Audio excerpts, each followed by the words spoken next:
This is CNN Breaking News. We do have breaking news as we come on the air this afternoon. A horrific act of violence. The conservative activist Charlie Kirk, a close associate of the president, shot in front of a crowd during a political rally in Utah. We just got video of the moment this occurred. We're going to freeze it when the shot is fired, but we do want to warn you that even with that precaution, this footage is disturbing.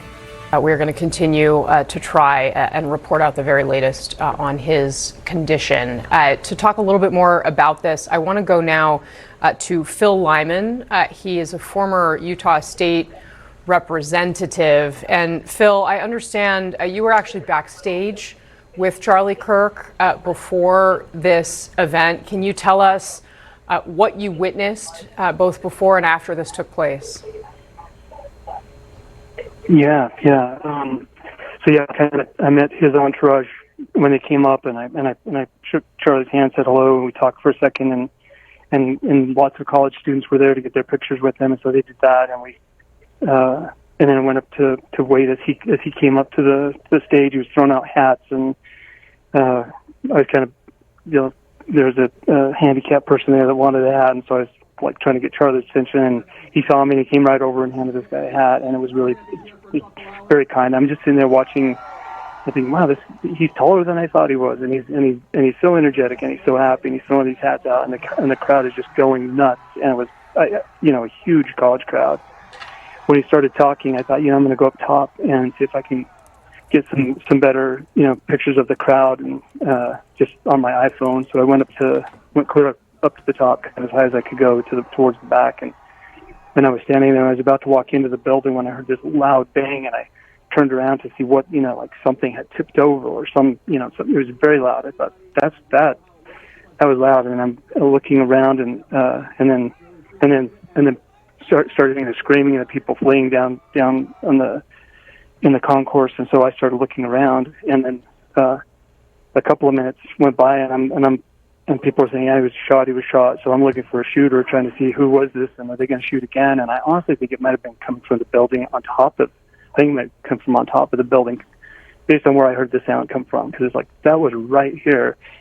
Anyway, and then the cops came right where we were at, and, did you see? And nobody claimed to have witnessed that. So then I ran back down to the front, and I ran into a couple of as I'm coming up, the kids that have been down there, the college kids were saying, yeah, we saw, and he was shot in the neck, and it looks really, really serious. And I saw one of Charlie Kirk's people, and I just said, what happened? And he said, he said he was shot, and we're not sure.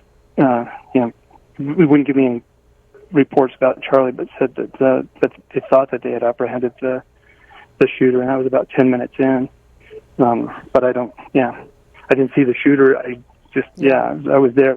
It was just unbelievable, and and then afterwards the people are just not here, not Provo, Utah. It's like that, just such a contradiction. Phil, we should note the university initially did report that they had a suspect in custody, but they've since said that whatever transpired there, the person that was taken into custody was not, in fact, the shooter, and that the shooter is apparently still at large. Obviously, I understand you're sharing your experience with us, but that's what we know now. Can you say anything more about, I think we're all, thinking about Charlie Kirk, his condition at this point, how likely anyone who saw this happen felt that what happened to him was survivable? There's so much speculation, and so a lot of people said, oh yeah, no way he survived that. But the word I'm getting now is that they are still working on him, and he is alive, and I'm praying that that's the case.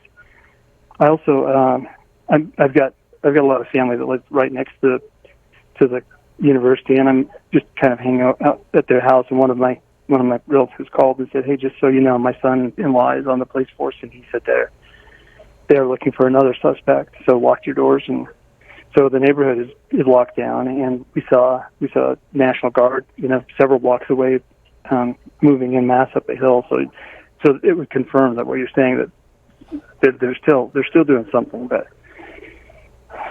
yeah, I had the same. I was listening to the interview just before, and I had the same thought. You would not be able to pull out a rifle in the crowd where I was at, and where I thought those shots were coming from, unless you're on top of the roof. I don't think you would have. And obviously, this person fired one shot, and it was a kill shot. Again, hopefully Charlie survives it, but it was definitely intended to kill him. Phil, so yeah, it's not your standard nut job. Somebody that knows how to use a gun.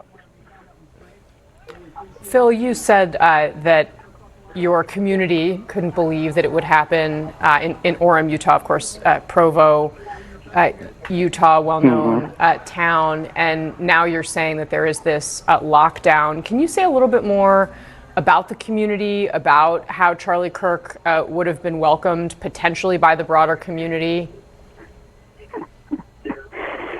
I mean, that was the thing that is just like so refreshing. You go there and just a sea of people, young people, and they've got their music playing, and the warm-up stuff, and it was I thought, this is America right here. And I think Charlie said something like that as he was kind of like getting out of his car and stuff, like, God bless America. And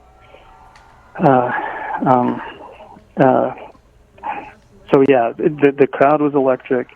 There were some haters there. There were some people there, with protest signs, and which is what Charlie, thrives on that. But that's like, it's a prove me wrong tour. So people were asking questions, and that's always exciting. But yeah, so the feeling was just 100% electric, and like, this is exciting to have Charlie Kirk in town. Phil, can you say a little bit more about what you may know about your neighborhood? You said you're with family at a home nearby, and that because the shooter is still on the loose, the community needs to be aware, be careful, as someone dangerous is on the run. I mean, that's the word that's around. Some people may be afraid. I don't think that most people are like hunkering down or fearing for their life. But when the cops, when the police say, could you stay in your homes and keep your doors locked, then you just probably do that more to stay out of their way. But yeah, I'm very, very curious. I mean, you probably have a way better information source. I really feel like I'm a little bit isolated here. Lots of phone calls and lots of communication going on, but all of it, so much hearsay. No, of course, and we're of course reporting out with the official authorities, but as you were someone who was there, who was with Charlie Kirk today. Phil, before I let you go, I know it's been I'm sure, incredibly difficult day for you. What are your reflections? What were the things that Charlie Kirk said to you before this tragedy unfolded?